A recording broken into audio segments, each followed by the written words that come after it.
1, 2, 3, 4. Screen time, screen time, screen time, screen time. It's my screen time too. Screen time, screen time. Hello, and welcome to It's My Screen Time Too, the podcast where we review the programming the other critics ignore, stuff made for kids. Find out what to watch for family movie night, what to avoid altogether, and what you'll want to watch alone voluntarily. I'm Deborah. And I'm Katie. And I have 3 kids who are 15, 12, and 12. And I have 2 kids who are 9 and 6. Today, we are reviewing The Traitors on Peacock. This is kind of a non-traditional choice for us, but we haven't reviewed a show since Curses way back in October. So it was high time we stopped with all this movie business. And we had heard great things about this show from our grown-up friends. And since both sets of kids really dug Survivor this year, we thought we'd give another reality competition show a try. And for my family, I have to just interject, it was The Mole that we were super into recently. Oh, yeah. I remember we talked about that on our last pod. So I can't wait to hear how this measured up. So The Traitors, for anyone who does not know, is a reality competition series on Peacock. I know. I think this is maybe the first Peacock show we've reviewed. Is that accurate? Yes, we had to subscribe to Peacock to get this. Yeah, crazy. So it premiered on January 12th, 2023. It is currently in its 3rd season. It is hosted by actor Alan Cumming and actually based on a Dutch series with a name that presumably means The Traitors, which I will not try to pronounce in this space. The show takes place in a castle in the Scottish Highlands, and contestants include reality TV veterans and a few new to TV. It's rated TV 14. The episodes are about 50 minutes long, so it fits nicely into that hour-long block, especially if you don't pay for Peacock without ads, because we watch ads. The bare bones of it are this. A small group of contestants become the traitors and must work together to murder, side note, not really murder, the other contestants in order to win the grand prize. The remaining contestants are faithfuls and try to discover and banish the traitor by voting them out in order to win the grand prize. We watched the first 2 episodes for our review, and with that, let's jump in. Okay, first of all, which season did you begin with? Oh, we just started at the beginning, 1-1. Did you start with 3?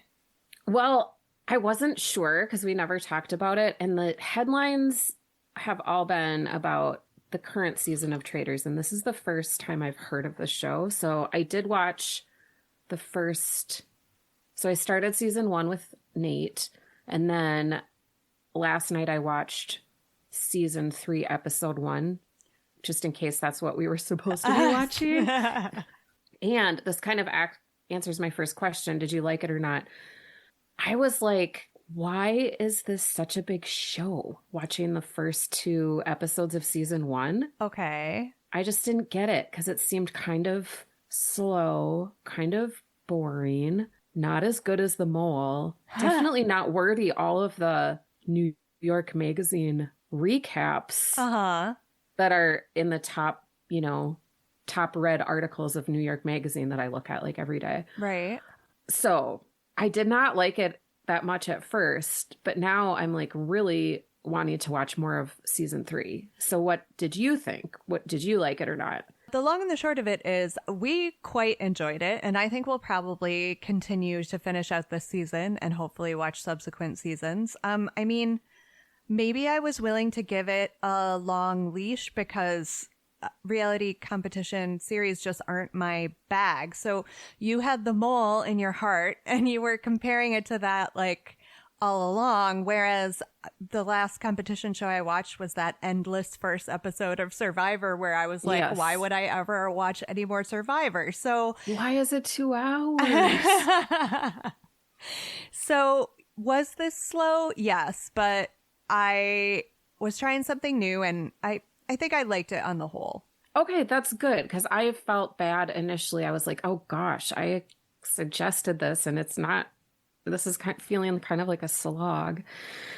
So that's good. I liked, I have to say, I liked the third season beginning because there's like more conflict in between the contestants. Like in season one, episode one, a couple of them know each other from like Survivor and from Big Brother. And they're like, hey, how are you? Good to see you. In season three, episode one, people arrive at that first scene outside the castle, and there's like bad blood between different contestants from the different Oh, shows. Like okay. the Survivor people all know that this one guy is really hardcore. There's two women from, I think, Big Brother that had a big falling out. So there's more, and like the Real Housewives are real gal pal, tight with one another more than, well, I guess they kind of did that in season one. Uh-huh. See, this Those is two blonde. interesting because that was maybe something that I bumped against the most is I did not care for the whole we're just endlessly recycling contestants from other reality shows onto other reality shows and this is their whole life just appearing on more and different reality shows. And you're supposed to know their history. It seems really geared towards people who are super into reality TV, Yeah. which you and I are not. But I think because season three, episode one, all you had to know was there were like different tribes. You didn't have to actually have familiarity with the contestants. That made it a little bit more appealing to me as a non-reality TV head. Right, right. I will admit to being like pre-judgy of all the contestants that came on from other reality shows that I consider to be too dumb for me to watch, which no judgment, listeners. You love what you love. I love a lot of weird stuff. But I was definitely judgy of those contestants, especially since they had the guy from The Bachelor. I have only ever watched one episode of The Bachelor, much like I've only ever watched one episode of Survivor. And it was so interminably long and dumb. And it turns out that was that guy's season. Oh, and he was kind of a dull person. Yeah. I mean, very handsome, Yep. excellent posture. Was he the one that was like, screw this game, I just want to find the hidden door? Because I did love that. He was like, I don't really care about playing the game. We're in a Scottish castle. There must be a hidden door somewhere, and I'm going to find it while I'm here. Was that that him or him? was that Ryan Lochte? I don't know. Ryan Lochte was also kind of a dud. Like, I mean, he was the one famous name that I knew as a non-reality show consumer. And he just seemed to be there to do sound bites and look psyched. Right. I was a little bit, I mean, I was excited to see him initially, and then I was disappointed because I didn't feel like I wanted him in his Olympics grill era. I didn't want 2024 Ryan Lochte. Well, isn't his whole fame, other than, you know, the Olympics, that he's kind of a dum-dum? Yes. Okay, so I think the producers wanted like shots of him, like the first challenge, say. And I don't think this is spoiler territory. We'll just refrain from saying who was murdered or voted off or whatever.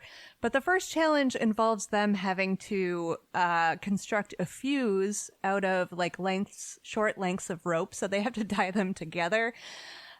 Or they have to row a boat. So I have a feeling the producers wanted like humorous shots of Ryan Lochte trying to tie knots and just being unable to do it. Like they wanted vignettes that they could put the like the derpy music. Yeah. And he just didn't give them that for whatever reason. And maybe he will in future episodes, but I don't think his casting is paying off. We're getting into the casting characters. What did you think of the Traitors? I really liked the woman. I thought that is it Sean with like the curly hair and the hats? Christian. Christian. Super annoying. Oh, yeah. Mm-hmm. Really annoying. Yeah. Horribly annoying. And I think his two fellow traitors are hoping he gets caught. So they can just go on about their traitory business and they don't have to worry about him giving the game away, thinking he's being strategic, but actually just being a loudmouth. Yeah. And I liked Siri. Mm-hmm. And she was a Survivor person. And based on what I've seen from both season 1 and season 3, I have now all of these like preconceived stereotypes of different shows. Like the Uh-huh. Survivor people seem actually pretty grounded, Okay. as do the Real Housewives. Wow. Like they seem very candid. They're like upfront about what they're doing. Mm-hmm. The Real Housewives seem like they genuinely like kind of want to be good people. Wow. So any of the other contestants, did they stand out to you, or did you really like anybody, really dislike anybody? It's hard after only 2 episodes because with all reality competition series, the field is so big at that point. Mm-hmm. So I have a feeling once things start to contract a little bit, that might change things. I have to say, I immediately had a dislike for the Real Housewife and any of the female contestants that were like, listen, I'm not here to break a nail or whatever, which I Yeah. know, like, again, much like we wanted sound bites and vignettes of Ryan Lochte being dumb, like, people want sound bites of Real Housewives saying they're too prissy to work, you know? I Mm-hmm. get it. I know why they're there. I just don't love it. Yeah. I guess I didn't think I would like the Real Housewives that much, but I kind of enjoyed them. And that's more the season 3 episode that I'm thinking of. Mm-hmm. What did you think about Alan coming as the host? I mean, if you don't have any familiarity with reality television, it is worth watching for Alan Cummings' outfits, right? Very Hunger Games-esque. Uh-huh. Yes. May the odds be ever in your favor. He looks great. I don't know that I've ever heard him with his Scottish accent. I know. I was going to say the same thing because I always think of him as the character from The Good Wife. Oh, right. Okay. Where's your Alan coming? I Or suppose like, where do you pigeonhole him into which role? his cabaret era. Oh, okay.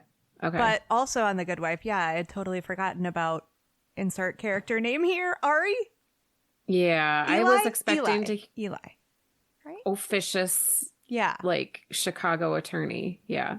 Kevin cannot stand the way he pronounces the word murder. He's like, it doesn't sound like a real word. Like, that can't be how he really says it. So thoughts on the writing? Like reality TV is not scripted, but it is heavily produced. So what did you as we've seen in Unreal, remember that show? Yes. The Uh-huh. drama about reality show. I love that show. And I have never been able to watch a reality show since then without thinking about the producers behind the scenes. So what did you think about like pacing, plotting this all out? Did it work for you?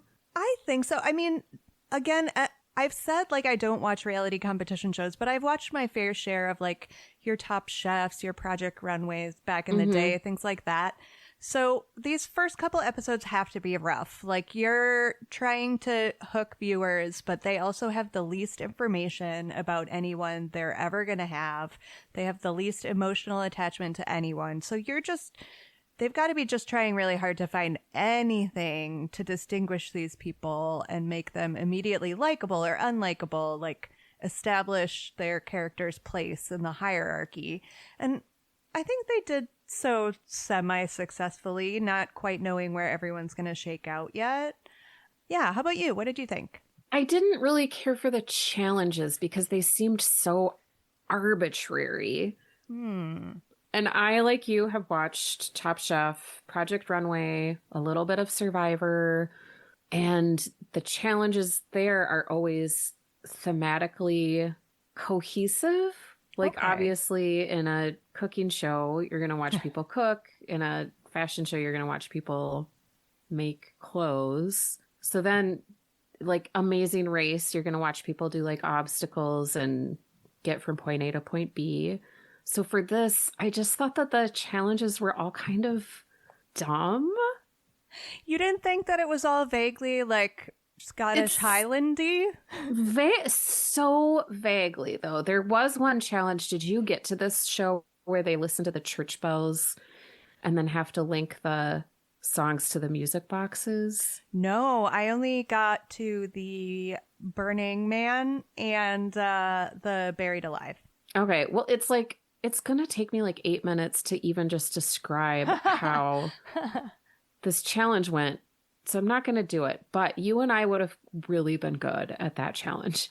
Oh my gosh, are we applying for the next season of The Traitors? We could be the podcasters. We don't have enough like filler in our faces Oh, well, if we have a to be on year, one of we these could shows. make that happen. Like, okay, so you did not love the challenges. That's interesting. I didn't. I liked the Buried Alive challenge. That was pretty fun. But also kind of boring because it's just somebody in a box in the ground. Yeah, they did not have enough people having like giant I'm claustrophobic freakouts. Most people were just pretty chill in their boxes. So every episode, the traitors get to quote unquote murder somebody, which really just means they vote them out of the castle. And then everybody, the traitors and the faithful, also vote somebody out. Right. So what did you think about that kind of double elimination? I thought it was slow because it seems Yeah. like one of these acts is always going to be the cliffhanger that they end the episode on. Mm-hmm. Which just makes it feel like even though you don't have those like gargantuan 2-hour episodes and they're just 1 hour, it kind of makes it feel like they come in twos. Or at least that's how it felt to me. Which just, I'm just tapping my toes being like, can we speed this up, please? I don't need like long shots of the traitors wearing their cloaks and walking to their turret with lanterns. I mean, I appreciate the ambiance, but it does make it drag a little. I don't know. Did you feel any of that? Yeah, I just simply think there's not a lot going on in this show because, like, when they show everybody at breakfast, that takes a really long time to find out who got murdered by the traitors. And there's just not that much action. So then it's more dependent upon like the drama is what's going on in between the contestants, which I think just in the first few episodes of a giant cast show, it's just hard to hold my attention. Agreed. And I think that's something that holds across the board for the format. I think the thing that can help it is that they, not immediately, but they pretty quickly define who the three traitors are. So you at least have like their dynamic to kind of grab onto. And I feel like I didn't see anything from the third season, but in the first season, the three traitors are so distinct in their approaches to the game. So that's kind of helpful to like see A, how they're approaching it, but B, how like they're all ultimately clashing with one another. Yeah. And that's almost like you're taking this giant field and you're focusing on just three people, which helps. Right. What did you think about, we talked about Alan Cummings' outfits, but what did you think about the look of the show? I mean, I love the Scottish Highlands. It's beautiful. Like the whole like castle thing is very up my street. So I liked the theming. How about you? I agree with that 100%. I also was intrigued by the contestants' outfits. I wondered, like, what were they told to pack? Or when they arrive, is their wardrobe there? Because they're wearing, like, things that you wouldn't necessarily wear on, like, a vacation to the Scottish Highlands. Mm-hmm. But maybe, I guess, you would wear to lounge around in a castle. They're all and, like, this is even more pronounced in the season 3 episode 1 that I watched. Because it seems like they're not outfits, they're costumes. Like there's a lot of men in kilts. Oh. There's a lot of like more formal wear. So I thought that was pretty pretty interesting. And I just wonder, like, who's deciding where are these clothes coming from? Is there like a wardrobe person? I probably should just watch the credits and see. I love that. I would prefer it. You know, I love a costume. Oh my gosh. I want everyone to have to go to the challenge wearing like kilts and bodices. Yes, please. Yeah. Well, okay. So this is ostensibly a show about watching shows with our kids. So let's get to the meat of it. You said that you watched some with Nate and some by yourself? Yeah. Okay. So what makes this okay or good for kids? We mentioned it's rated TV 14, which is above our usual rating level, but you also have kids in that age range. So tell me what makes this okay or good for kids. It's not violent. It's not gratuitous in terms of like sex or violence or like any of the like scripted dramas that you might watch. Mm-hmm. Like even we watched that Georgie and Mandy's first marriage show, and there's like some content on there that it's like, this isn't really for kids, and I don't know that I want to talk about it with my kids at this point either. And now I Right. have to. Oh. But that's kind of good. So in that way, it's kind of okay, but my kids were not into it. And there was a little bit of, I'm just going to go right into why it's kind of inappropriate. Like there was swearing at the beginning of this episode in the season 3, episode 1, which surprised me. And they don't have to bleep it because, again, Peacock. I didn't even notice. I don't think there was any in the season 1. Okay. And then I felt the same way about Survivor and Mole and Traitors. And just our current news cycle, like it's kind of making it okay to like lie and scheme and cheat, and it's celebrated, which is not great, right? Yeah, but I mean, what's the alternative? Then you're watching just like game shows. Because if you want someone to play by the rules, that's not a reality show. It's just a game show, right? I know, but this is like, I'm going to sound like a very old person. The culture is getting so permissive. But like, remember there used to be that show after Desperate Housewives on Sunday evenings, or maybe it was before, and it was like, just like a carpenter who gave away like a home remodeling project to a needy family. Right. Extreme Makeover, which might still be going. I think the host passed away under tragic circumstances, maybe? I don't know. Something is pinging in my brain. Yeah, and like nobody wants to watch wholesome content like that. I don't even want to watch wholesome content like that, but I do feel like it's important for me when I'm watching this with my kids to have just a little conversation about like how cheating on stuff isn't a good idea. You shouldn't do it. But at the same time, I feel like those tactics are also common in all the other games they're playing. So in a lot of ways, I think they understand that a game is different from real life. Or, I mean, that is also probably a different conversation that you have had with them before and that I have with my kids.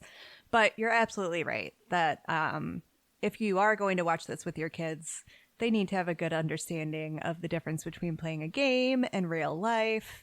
There might be some scary things like being buried alive that you might want to talk about with your kids. How, I don't know, we talked a little bit about the history of that and how before we had really reliable ways to tell whether someone was really dead, it happened sometimes and it was scary.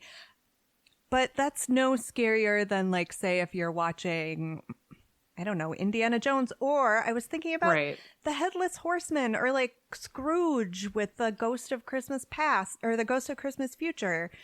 So we are already exposing them to things that I think are on this same scariness level, at least to me. I mean, maybe that's just how I justified it, but yeah, that makes sense.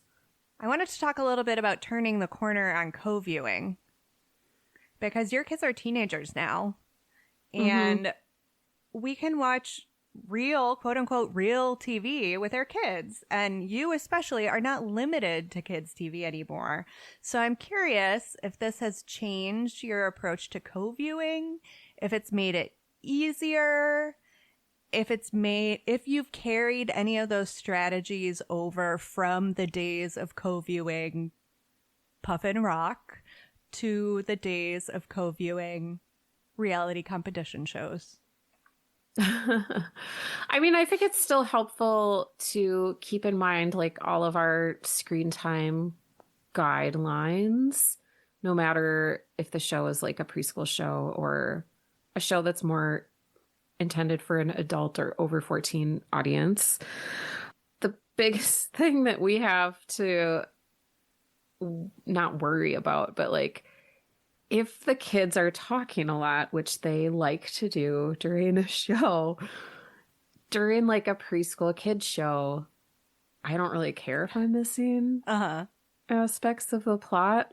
But if it's like a TV 14 show where I actually have to keep up, like then I'm like, you guys, we have to listen. Please. So that would be maybe the biggest difference. So it's funny, like when they were little and you were watching a show, you're like, oh, we definitely need to pause and take time to like engage in their questions and talk about everything that's happening. And now you're like, we don't need to do that. They just need to be quiet so we can watch the thing.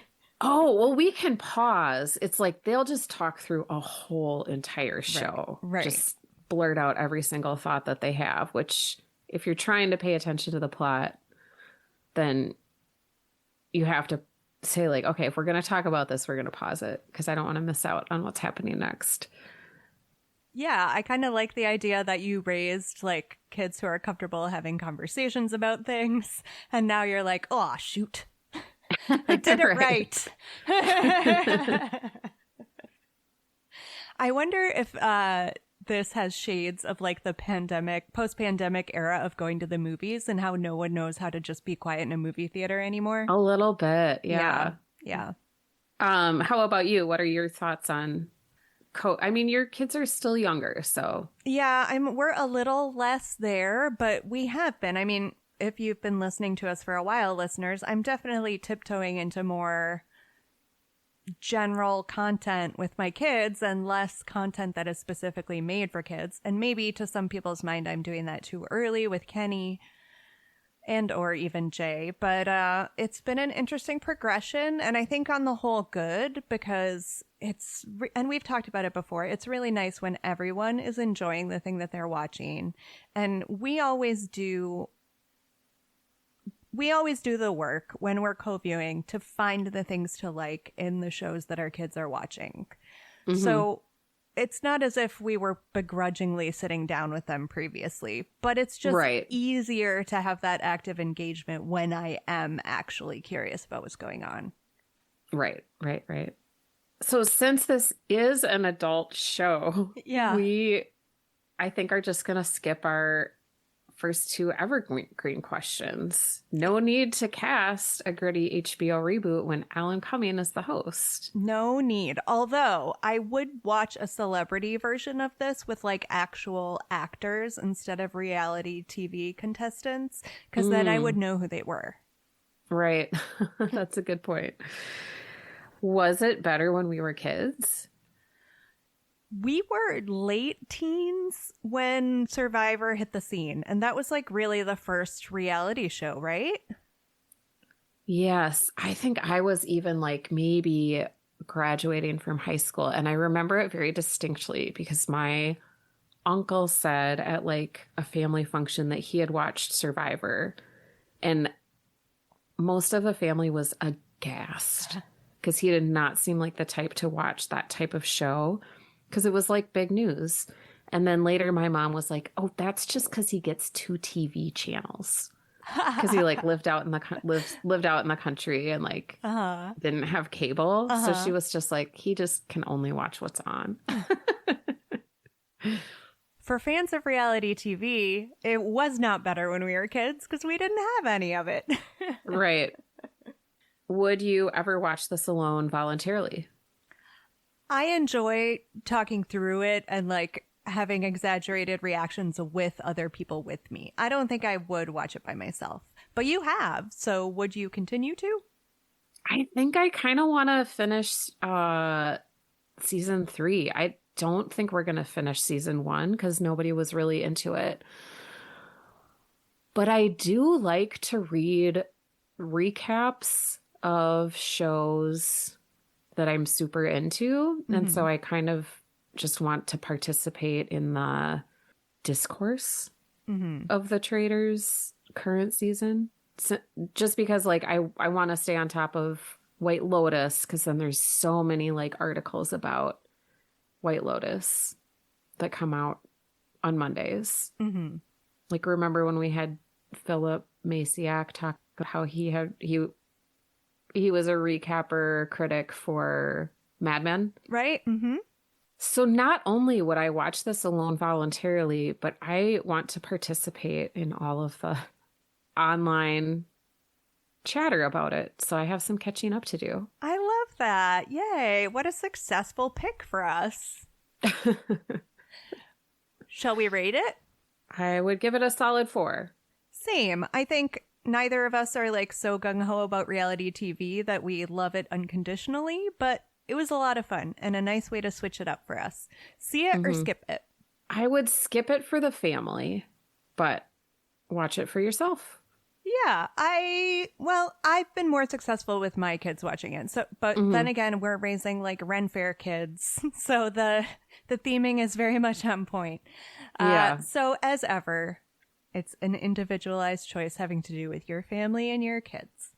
Thanks for listening to our review of The Traitors. We will be taking a 2-week break so I can frantically participate in my school's book fair. But we will be back with another review in your feed soon. If you enjoyed our show today, please recommend it to one friend you think would enjoy it too. We love growing our community of parents for sanity and screen time. Never want to miss our up-to-the-minute thoughts about screen time? Head on over to our website at myscreentime2.com to subscribe to updates and make sure you never miss an episode. Tune in next time for more real talk about the movies and TV we watch with our kids because we have to, and sometimes because we like to. Bye! Bye. Screen time! Screen time! Screen time! Screen time.